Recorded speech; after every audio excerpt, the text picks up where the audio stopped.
بسم اللہ الرحمن الرحیم۔ بسم اللہ الرحمن الرحیم۔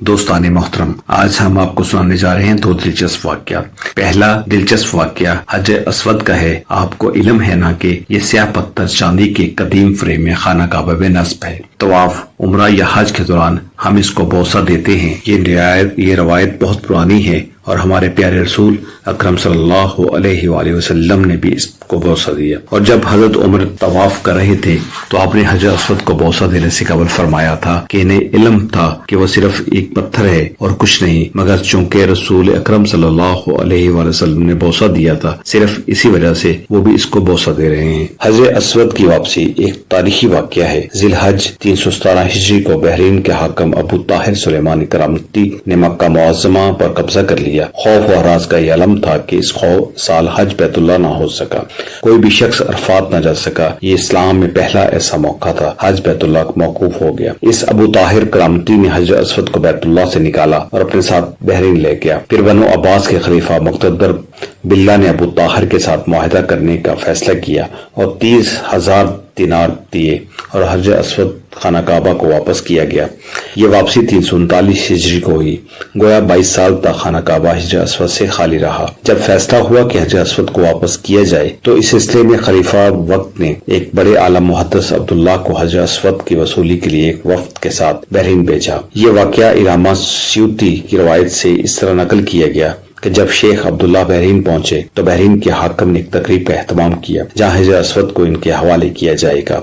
اب انہوں نے ایک پتھر جو خوشبودار تھا خوبصورت غلاف سے نکالا کہ یہ حجر اسود ہے، اس لیے جائیں۔ محدث عبداللہ نے فرمایا کہ نہیں، بلکہ حجر اسود میں 2 نشانیاں ہیں، اگر اس میں یہ نشانی پائی جائیں تو یہ حجر اسود ہوگا ورنہ نہیں۔ ایک تو یہ کہ یہ ڈوبتا نہیں ہے، دوسرا یہ کہ آگ سے بھی گرم نہیں ہوتا۔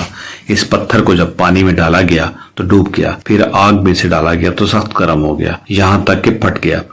محدث عبداللہ نے فرمایا یہ ہمارا حجر اسود نہیں ہے۔ پھر دوسرا پتھر لایا گیا، اس کے ساتھ بھی یہی عمل ہوا اور وہ پانی میں ڈوب گیا اور آگ پر گرم ہو گیا۔ فرمایا کہ ہم اصل حجر اسود ہی لے کے رہیں گے۔ پھر اصل حجر اسود لایا گیا اور آگ میں ڈالا گیا تو ٹھنڈا نکلا، پھر پانی میں ڈالا گیا تو وہ پھول کی طرح پانی کے اوپر تیرنے لگا۔ تو محدث عبداللہ نے فرمایا یہی ہمارا حجر اسود ہے اور یہی خانہ کعبہ کی زینت ہے اور یہی جنت والا پتھر ہے۔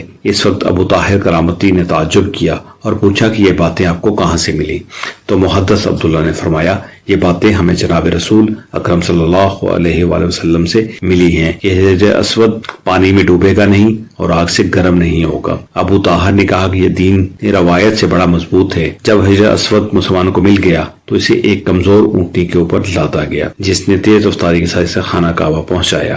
اس اونٹنی میں زبردست قوت آ گئی، اس لیے حجر اسود اپنے مرکز بیت اللہ کی طرف جا رہا تھا۔ لیکن جب اسے خانہ کعبہ سے نکالا گیا اور بحرین لے جا رہے تھے تو جس اونٹ پر لادا گیا تھا وہ مر جاتا، حتیٰ کہ بحرین پہنچتے تک 40 اونٹ اس کے نیچے مر گئے۔ تاریخ مکتبری مولانا یاسر حبیب صاحب۔ دوسرا نہایت ہی دلچسپ اور اہم واقعہ مشہور امریکن ٹینس کھلاڑی آرتھر ایش کا ہے۔ یہ افریقن امریکی نژاد تھے۔ ان کو آپریشن کے دوران جو خون دیا گیا وہ کسی ایڈز کے مریض کا تھا۔ اس طرح آرتھر ایش اس ناقابل علاج بیماری کا شکار ہو گئے اور 6 جنوری کو 1993 کو ان کا انتقال ہو گیا۔ یہ 10 جولائی 1943 کو پیدا ہوئے۔ آرتھر ایش پہلے افریقن امریکی تھے جنہوں نے ڈیوس کپ میں امریکہ کی نمائندگی کی تھی اور پہلے سیاہ فام تھے جنہوں نے US اوپن اور ومبلڈن کپ 1975 جیتے تھے۔ وہ پہلے سیاہ فام امریکی تھے جو دنیا میں پہلے نمبر کے کھلاڑی بنے تھے۔ آرتھر ایش جب اس ہسپتال میں بیمار تھے تو ان کو ایڈز کی بیماری کی تشخیص ہو گئی تو پورے ملک میں ان کے لیے ہمدردی کے جذبات ابل پڑے اور لوگ ہر موقع پر ہر جگہ پر اس کا اظہار کر رہے تھے۔ ان کو ہزاروں خطوط بھیجے گئے اور ہمدردی اور دعاؤں کا اظہار کیا گیا۔ ایک خط میں ان سے ایک سوال کیا گیا، اللہ تعالیٰ نے آپ کو ہی کیوں اس موذی بیماری کے لیے چنا ہے؟ اس کا جواب جو آرتھر ایش نے دیا وہ نہایت قابل غور ہے۔ میری وجہ سے 50 ملین